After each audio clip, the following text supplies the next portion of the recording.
अस्सलाम वालेकुम, मेरा नाम है मोहम्मद अरसलान और आप देख रहे हैं इस वक्त YouTube channel travel tips by Arsalan.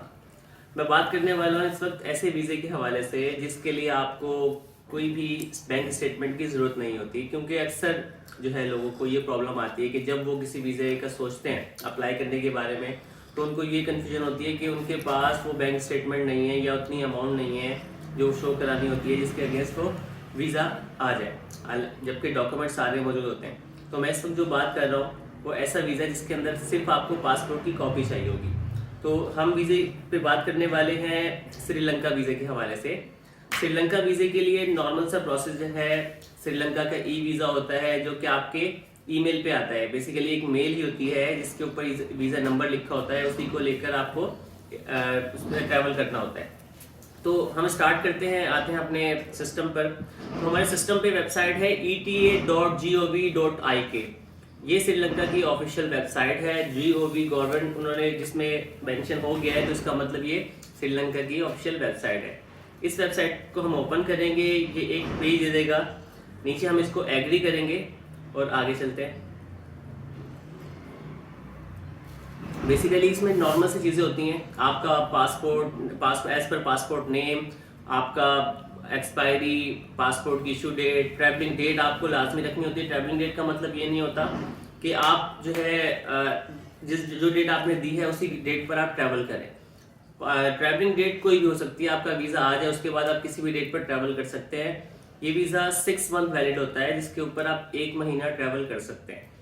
तो हमारा पेज खुला है, इस वक्त 3 ऑप्शन दे रहा है इसमें: tourist visa, tourist ETA visa, business purpose ETA और ट्रांजिट ETA। तीनों में से तीनों को हम यूज़ कर सकते हैं। टूरिस्ट वीज़ा वो होता है जो हम 1 मंथ का भी अप्लाई करने वाले हैं। बिजनेस वीज़ा अगर हम किसी बिजनेस के थ्रू जा रहे हैं। ट्रांजिट वीज़ा, इसमें ट्रांजिट वीज़े का फ़ायदा ये होता है कि श्रीलंका अपनी वेबसाइट पर 1 से 2 दिन का ट्रांजिट वीज़ा फ्री हमें देता है, जिस पर कोई भी चार्जेस नहीं लगते। उसका प्रोसेस भी सेम टूरिस्ट वीज़ा ही है। अब हमें तीनों में से कोई एक सिलेक्ट करना है। अभी हम बात करते हैं टूरिस्ट वीज़े के हवाले से।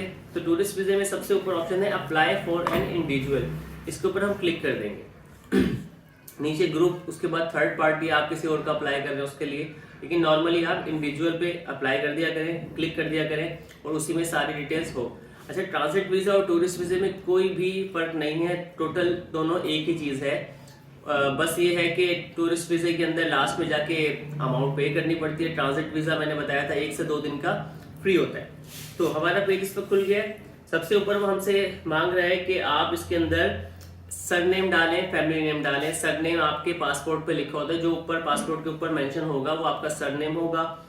उसके बाद नीचे वो मांग रहे हैं आपसे अदर नेम, गिवन नेम, आपका जो दूसरा नेम है। जैसे मेरा नाम मोहम्मद अरसलान है मेरे पासपोर्ट के ऊपर, और पासपोर्ट के ऊपर लिखा हुआ है मोहम्मद, पासपोर्ट के ऊपर लिखा हुआ है अरसलान और नीचे लिखा हुआ है मोहम्मद। तो मैं सबसे पहले सरनेम मेरा है अरसलान और गिवन नेम में मैंने लिख दिया है मोहम्मद। टाइटल आप ओपन करेंगे, वो मिस्टर, मिस जो भी आप हैं वो लिखेंगे। डेट ऑफ बर्थ नीचे आपसे मांग रहे हैं। अच्छा, इसके अंदर रेड स्टैरिक को हमें थोड़ा देखना है कि जहाँ जहाँ रेड स्टैरिक दिया हुआ है हमें उन रेड स्टैरिक को फिल लाजमी करना है, उसके बगैर हमारा पेज आगे नहीं जाएगा। अच्छा, उसके बाद डेट ऑफ बर्थ का ऑप्शन है, फिर आ रहा है जेंडर, मेल फीमेल। उसके बाद नीचे आते हैं तो आपसे वो पूछता है कि नेशनलिटी कौन सी है, पाकिस्तानी है, जो भी है। ये पाकिस्तानी पासपोर्ट पे है तो यहाँ से हम वो कर देंगे। उसके बाद वो पूछ रहा है आर यू फुली वैक्सीनेटेड और कोविड-19। तो आजकल तो हर बंदा ही फुली वैक्सीनेटेड है, क्योंकि ये पहले कोविड के टाइम से चीज़ चलती हुई आ रही है और अब तकरीबन सबने वैक्सीन लगा दी है और पूरी दुनिया में कहीं भी जाने वैक्सीन के बगैर अलाउ नहीं है। बेशक अभी सख्ती नहीं है, लेकिन रूल के हिसाब से वैक्सीन होनी चाहिए। और कभी भी अगर आपसे मांग लेते हैं तो एज पर रूल आपके पास होनी चाहिए। तो फुली वैक्सीनेटेड का पूछ रहे हैं तो आपने इसको ओपन करके इसको यस कर देना है। पहले ये होता था कि ये आपसे जो कोविड का वैक्सीन सर्टिफिकेट भी अटैच करवाते थे, लेकिन अब उन्होंने रिक्वायरमेंट खत्म कर दी है। कंट्री और ओरिजिन ऑफ बर्थ, आप कहाँ से पैदा हुए हैं, आपने यहाँ पे क्लिक करना है पाकिस्तान। और ऑक्यूपेशन में आपने वैसे स्टैरिक नहीं है, लेकिन आप अगर टूरिस्ट वीज़ा कर रहे हैं तो आपने टूरिस्ट में डाल देना है। आप एम्प्लॉय है तो आप एम्प्लॉय, आप अगर कोई आपका बिजनेस है तो आपने बिजनेस लिख देना है। उसके बाद पासपोर्ट नंबर का ऑप्शन है, फिर पासपोर्ट इशू डेट और पासपोर्ट एक्सपायरी डेट। उसके बाद जो कॉलम है चिल्ड्रन इन्फॉर्मेशन, उसमें आपने एनेबल करेंगे। तो अगर आपके साथ बच्चे हैं तो आपने एनेबल करना है, यानी कि आप अगर फैमिली अप्लाई कर रहे हैं और उसके साथ आपको बच्चे भी हैं, बच्चे की तादाद 1 2 3 जितनी भी है, मैक्सिमम 3 से 4 तक बच्चे जो है इसमें कवर हो सकेंगे अगर ज़्यादा हैं तो। और अगर आपके पास नहीं है तो आपने इस कॉलम को छोड़ देना। अच्छा, बच्चों की एज जो है वो 16 से कम होनी चाहिए। तो अभी हम सिंगल अप्लाई कर रहे हैं, हम नीचे चलते हैं। उसके बाद वो हमसे पूछता है कि where you have been during last 14 days before this travel, कि आप इस ट्रैवल से 14 दिन पहले कहाँ थे। बेसिकली ये चीज़ निकली थी कोविड के टाइम पर, क्योंकि कुछ कंट्रीज ऐसे थे जहाँ पर ये चीज़ ज़्यादा थी इसकी कोविड की। तो उसकी वजह से ये होता था कि जब वहाँ से होकर आए तो उसके बाद उनको 15 दिन के लिए जो क्या कहते हैं क्वारंटाइन करना पड़ता था, और उसके बाद जो है आप यहाँ पर अप्लाई कर सकते थे। लेकिन अब इन्होंने, अब तो ये सारी चीज़ें खत्म हो गई, लेकिन इसको हम क्लिक करेंगे, इसके ऊपर लिखेंगे कि हम 14 दिन पहले भी पाकिस्तान में थे। वीज़ा रिक्वायर्ड डेट आपका कितना है, तो इसमें एक ही ऑप्शन है 30 डेज। उसके बाद वो पूछा इंटेंडेड अराइवल डेट, आप जाने के लिए कोई भी डेट डाल सकते हैं, लेकिन ऐसा नहीं हो कि आप कल या परसों की डेट डाल दें, क्योंकि देखिए वीज़ा आने में 3 से 4 दिन लग जाते हैं। तो आप कोशिश करें कि तो कोई 10 से 12 दिन के बाद की कोई डेट डालें, क्योंकि अगर 1-2 दिन की आप डालेंगे तो वीज़े में वो आपको कोई ना कोई एरर दे सकते हैं। तो जो प्रोसेसिंग टाइम है कम से कम वो क्लियर होने दें, और 10 से 12 दिन का टाइम डाल दें, क्योंकि मैंने बताया था कि जो आप डेट डालेंगे ज़रूरी नहीं आप उस पर ट्रैवल करें, आप कोई और उस पर कोई नई डेट पर ट्रैवल कर सकते हैं वीज़ा आने के बाद। अच्छा, उसके बाद वो पूछा पर्पस ऑफ विजिट, आपका जाने का पर्पस क्या है। हम इसको ओपन करेंगे तो इसमें डिफरेंट ऑप्शंस आ रहे हैं। जो हम सेकंड लास्ट के 2 ऑप्शन जो है हमारे काम के, हम उसको देखेंगे। इसमें लिखा हुआ है विजिटिंग फ्रेंड एंड रिलेटिव्स, अगर क्या आप किसी फ्रेंड या रिलेटिव से मिलने जा रहे हैं, और उससे ऊपर है साइट सीइंग और हॉलीडेइंग। तो हम साइट सीइंग और हॉलीडेइंग के ऊपर क्लिक करते हैं, क्योंकि हम टूरिस्ट वीज़ा अप्लाई कर रहे हैं। पोर्ट ऑफ डिपार्चर, आप कहाँ उतरेंगे, तो आपने लिखना है कोलंबो, जो श्रीलंका का शहर है। एयरलाइन या वेजल, एयरलाइन और वेजल एक ही चीज़ के बारे में बात कर रहे हैं, कौन सी एयरलाइन से आप ट्रैवल करेंगे। आपकी श्रीलंकन एयरलाइन हो, एमरेट्स हो, जो भी आपने लिखा हो आप देख लीजिएगा इस दिन ये वाली फ्लाइट जा रही है नहीं जा रही, यहाँ पर आपने मेंशन करना है। उसके नीचे अब आपसे पूछते हैं फ्लाइट या वेसल नंबर, तो वो ऊपर फ्लाइट का नेम मेंशन किया था, उसी फ्लाइट का नंबर नीचे मेंशन करना है जो फ्लाइट उस दिन ट्रैवल कर रही है, जा रही है वो।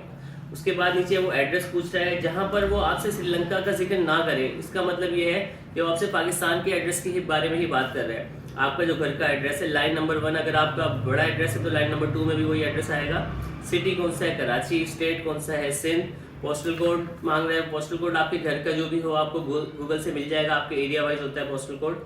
कंट्री और रीजन, तो यहाँ पर भी आपने पाकिस्तान लिखना है। उसके बाद वो मांग रहे हैं नीचे एड्रेस इन श्रीलंका, श्रीलंका का एड्रेस डालें। अब आपको सबसे ज़्यादा कंफ्यूजन ये आएगी कि श्रीलंका का एड्रेस हम कहाँ से लेकर आए, तो गूगल पर हम लिखेंगे कोई भी श्रीलंका का होटल लिख देंगे, कोलंबो के होटल्स, उसमें से कोई भी नाम उठा के आप इसमें डाल देंगे या एड्रेस उठा के इसमें डाल देंगे। उसके बाद ईमेल एड्रेस, ईमेल एड्रेस आपकी बिल्कुल परफेक्ट होनी चाहिए, बिल्कुल सही होनी चाहिए, क्योंकि वीज़ा आपके ईमेल पे आएगा। अगर वीज़ा लग गया और आपने ईमेल गलत डाल दी तो आपको जब आप स्टेटस चेक करेंगे तो शो तो होगा, लेकिन आपके ईमेल के ऊपर जब तक वीज़ा नहीं आएगा, जब तक आप ट्रैवल नहीं कर सकते। तो ईमेल आपने बिल्कुल ठीक देख के डालनी है।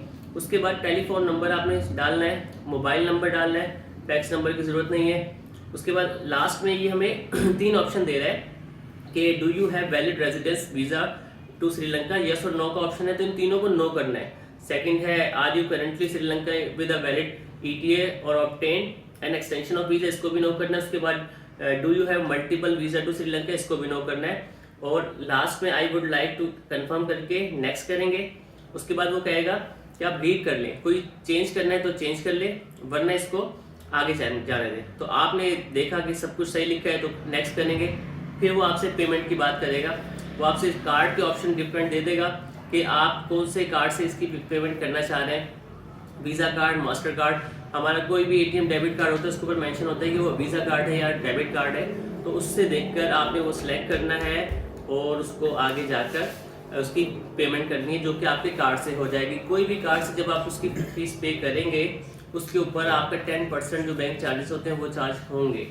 तो ये आपके मोबाइल से आपके कार्ड से वीज़ा हो जाएगा और 3 से 4 दिन के अंदर आपको वीज़ा आ जाएगा। तो इसी तरह आप इजीली वीज़ा निकाल कर और इस पर टिकट बनाकर ट्रैवल कर सकते हैं। ये नॉर्मल और इजी तरीका है बाहर जाने का, जो भी बाहर जाना चाह रहे हैं, कंट्री जाना चाह रहे हैं और उनके पास स्टेटमेंट डॉक्यूमेंट का इशू है, तो वो मैं ये समझता हूँ कि उनको ये वीज़ा अप्लाई करना चाहिए।